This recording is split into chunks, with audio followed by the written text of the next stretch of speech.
स्वागत है आप सभी का एक बार फिर से हमारे YouTube चैनल जिसका नाम है आओ मिलकर पढ़ें। हमने उत्तराखंड की सीरीज अपने इस चैनल पर शुरू की है, जिसके तहत हमने आपको कुमाऊं के चंद्रवंश के बारे में 2 वीडियो दिए थे। यही आशा है कि आपने उन वीडियो को ध्यान से देखा होगा। आज हम उन्हीं वीडियो पर चंद्रवंश के बारे में कुछ प्रश्न और उत्तर लेकर आए हैं। ये वैकल्पिक टाइप का सेशन होने जा रहा है, जिसे आप ध्यान से देखें और उत्तरों को खुद से बनाने की कोशिश करें। उसके बाद हमारे द्वारा आंसर भी दिया जाएगा। चंपावत में रेशम कारखाने की स्थापना किसने की थी? ये अगला प्रश्न है। रेशम का कारखाना स्थापित किया था इंद्रचंद्र ने। इंद्रचंद्र का जो कार्यकाल माना जाता है वो 758 ईस्वी से 783 ईस्वी तक। इंद्रचंद्र रेशम के कीड़े जो लेकर आया था वो नेपाल से लेकर आया था, जहां ये कीड़े उसे सांग जोंग पोंग ने दिए थे। अगला प्रश्न ये रहा आपकी स्क्रीन पर। आपको बताना है कि चंद्रवंश द्वारा कितने प्रकार के कर लगाए गए थे। जिसका सही उत्तर है विकल्प 2, 68। 68 प्रकार के कर लगाए गए थे, जो भू राजस्व को राजकोष तक पहुंचाने का कार्य करता था। उसे यतवान कहते थे, ये हम आपको बता चुके हैं। अगला प्रश्न है, अशोक चंद ने जब कुमाऊं पर आक्रमण किया था तो कुमाऊं का शासक कौन था? इसका सही उत्तर है नामकी चंद्र। नामकी चंद्र का जो शासनकाल है वो 1175 से 1195 तक है। इसी बीच अशोक चंद द्वारा यहाँ यानी कि कुमाऊं में आक्रमण किया गया था। ये प्रश्न यूके ट्रिपल एससी द्वारा कई बार पूछा जा चुका है। बधानगढ़ का युद्ध किस किस के बीच हुआ था? तो बधानगढ़ का जो युद्ध हुआ था वो हुआ था उधोत चंद्र और फतेहपति शाह के बीच। याद रखिए, ज्ञानचंद्र और फतेह शाह पति के बीच में भी एक युद्ध हुआ था, जिसे हम दुधोली का युद्ध कहते हैं। जबकि उधोत चंद्र का युद्ध 1678 ईस्वी में फतेहपति शाह के साथ हुआ था। अगला प्रश्न आपकी स्क्रीन पर ये रहा। औरंगजेब के कहने पर किसने कुमाऊं पर जजिया कर लगाया था? ये आपको बताना है। ये भी हम आपको पिछले वीडियो में बताए थे कि बाज बहादुर चंद्र द्वारा कुमाऊं में जजिया कर लगाया था। बाज बहादुर को बहादुर और बाज की उपाधि जो दी थी वो शाहजहां ने दी थी।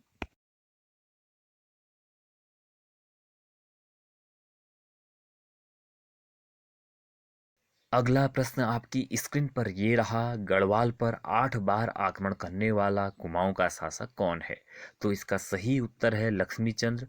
लक्ष्मीचंद्र को कहीं से ये खबर पता चलती है कि गढ़वाल का शासक मानसा तिब्बत पर आक्रमण कर 1000 सोने के कलश लाया है। उन्हें प्राप्त करने के चक्कर में वो बार बार आक्रमण करता है और 7 बार आक्रमण हार जाता है, जबकि एक बार विजयी होता है और उनके सेनापति खतड़वा को मार देता है। इस प्रश्न में पूछा गया है नीलू कठायत किस शासक का सेनापति था? तो आपको विकल्प दिए गए हैं। पहला विकल्प त्रिलोक चंद्र, दूसरा वीणा चंद्र, तीसरा दीपचंद्र, चौथा महेंद्र चंद्र। जबकि इन चारों विकल्पों को गलत दिया गया है। इनमें से किसी का भी सेनापति नीलू कठायत नहीं था। वो सेनापति था गरुड़ ज्ञानचंद्र का सेनापति था। अगला प्रश्न ये रहा। गरुड़ ज्ञानचंद्र को गरुड़ की उपाधि किसने दी थी? तुगलक वंश ने दी थी, शाहजहां ने दी थी, औरंगजेब ने दी थी, या इनमें से किसी ने नहीं? इसका सही उत्तर है गरुड़ की उपाधि जो दी थी वो फिरोज शाह तुगलक ने दी थी, यानी सही विकल्प होगा तुगलक वंश। इस प्रश्न में पूछा जा रहा है चंपावत में बालेश्वर मंदिर का निर्माण किसने कराया? विकल्प आपको दिए गए हैं उधान चंद्र, कैलाश चंद्र, दीप चंद्र और चौथा इनमें से कोई नहीं। इसका सही उत्तर है उद्यान चंद्र। उद्यान चंद्र को लेकिन एटकिंसन नहीं मानते हैं। वे मानते हैं रूपचंद्र द्वारा इसका निर्माण किया गया था, जबकि उद्यान चंद्र द्वारा इसका नवीनीकरण किया गया था। आपको वहाँ विकल्प देखने होंगे, उसके अनुसार अपने उत्तर का चुनाव करना होगा। चलिए अगले प्रश्न की तरफ बढ़ते हैं। ये प्रश्न उत्तराखंड के सभी एग्जामों के लिए महत्वपूर्ण है दोस्तों। सल्ट का गांधी किसे कहते हैं? विकल्प हैं हरगोविंद पंत, दूसरा विकल्प दिया गया है अनुसुआ प्रसाद, तीसरा विकल्प दिया गया है चक्रधर जुयाल, जबकि चौथा दिया गया है इनमें से कोई नहीं। इसका सही उत्तर है हरगोविंद पंत। चलिए अगले प्रश्न की तरफ बढ़ते हैं।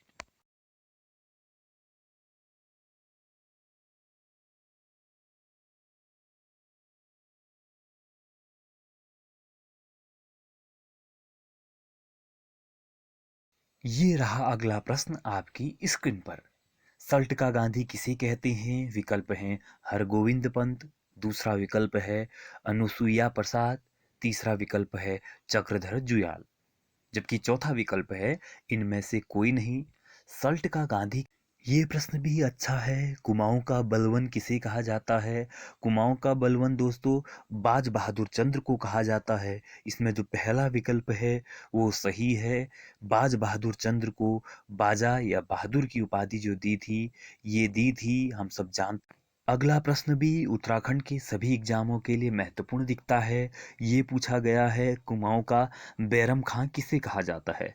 विकल्प दिए गए हैं शिवदत्त जोशी, अगला विकल्प दिया गया है शिव प्रसाद, जबकि तीसरा विकल्प विद्यासागर नौटियाल। और ये भी बहुत महत्वपूर्ण प्रश्न है। उत्तराखंड का जनरल डायर किसे कहा जाता है? तो सही उत्तर है चक्रधर जुयाल। चक्रधर जुयाल को उत्तराखंड का जनरल डायर कहा जाता है क्योंकि तिलाड़ी कांड में इनके द्वारा ही गोली चलाने का आदेश दिया था। जिस तरह से अमृतसर में जलियांवाला बाग कांड के तहत जनरल डायर ने गोली चलाने का आदेश दिया था, ये और वो घटना एक जैसी हैं, इसलिए इसे ये उपनाम दिया गया है। चलिए अगला प्रश्न देख लेते हैं। अल्मोड़ा का नंदा देवी मंदिर किसने बनाया? ये अगला प्रश्न है। विकल्प आपकी स्क्रीन पर दिख रहे हैं। इसका सही उत्तर है विकल्प दूसरा ज्ञानचंद्र। ज्ञानचंद्र अंतिम महान शासक थे चंद्रवंश के, जिनके द्वारा फतेह पती शाह को भी हराया गया था और श्रीनगर को जीत लिया गया था। चलिए चलते हैं अगले प्रश्न। आपकी स्क्रीन में दिख रहा प्रश्न भी महत्वपूर्ण है। पहाड़ का अंबेडकर किसे कहा जाता है? इसका सही उत्तर है हरिप्रसाद टमटा, जिन्होंने टमटा समाज की स्थापना की थी। इनके द्वारा इनके उत्थान के लिए बहुत कार्य भी किए गए थे। जबकि दूसरा विकल्प जो खुशीराम आर्या है, इनके द्वारा भी दलितों के उत्थान के लिए कार्य किए गए थे।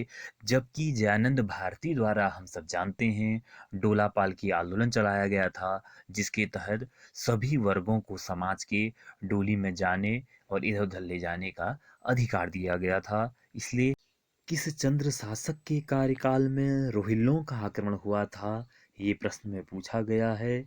विकल्प दिए गए हैं गरुड़ ज्ञान चंद्र, बालो कल्याण चंद्र, भारती चंद्र। इसका सही उत्तर है गरुड़ ज्ञानचंद्र के समय ही रोहिल्लों का आक्रमण हुआ था। इसके लिए उसने दिल्ली से सहायता भी मांगी थी, तुगलक वंश ने सहायता की थी।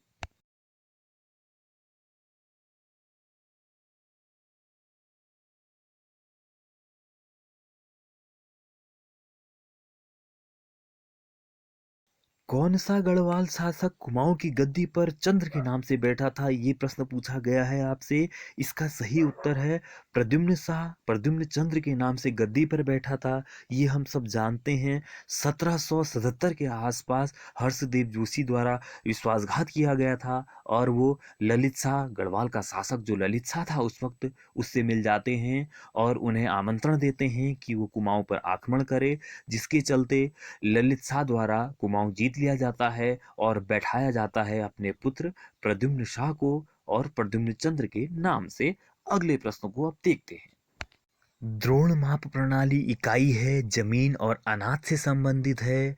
दोस्तों कुमाऊं में भी अनेक प्रणालियां चलती हैं, जैसे पसेरी या पसेरा कहते हैं, इससे भी अनाज को नापा जाता है। ये भी नापने की एक इकाई है। ये था हमारा आज का कुछ प्रश्नों का संकलन। आपको कैसा लगा हमें कमेंट बॉक्स में ज़रूर बताइएगा। और यदि अच्छे लग रहे हों हमारे वीडियो तो ज़्यादा से ज़्यादा लाइक, शेयर और सब्सक्राइब भी करें चैनल को। हमारी यही कोशिश है कि हम आपको बेहतर से बेहतर ज्ञान दे पाएँ। हम जानते हैं ज्ञान देने से बढ़ता है। आप हमारा सहयोग करें। आपकी कमेंट हमारे लिए संजीवनी का कार्य करेंगे। आप हमें ज़रूर बताएं। इसी आशा के साथ आपको इस वीडियो में यहीं छोड़ जाते हैं। कल एक नए वीडियो के साथ मिलेंगे। तब तक आप स्वस्थ रहें, सुरक्षित रहें, अपने घरों में रहें।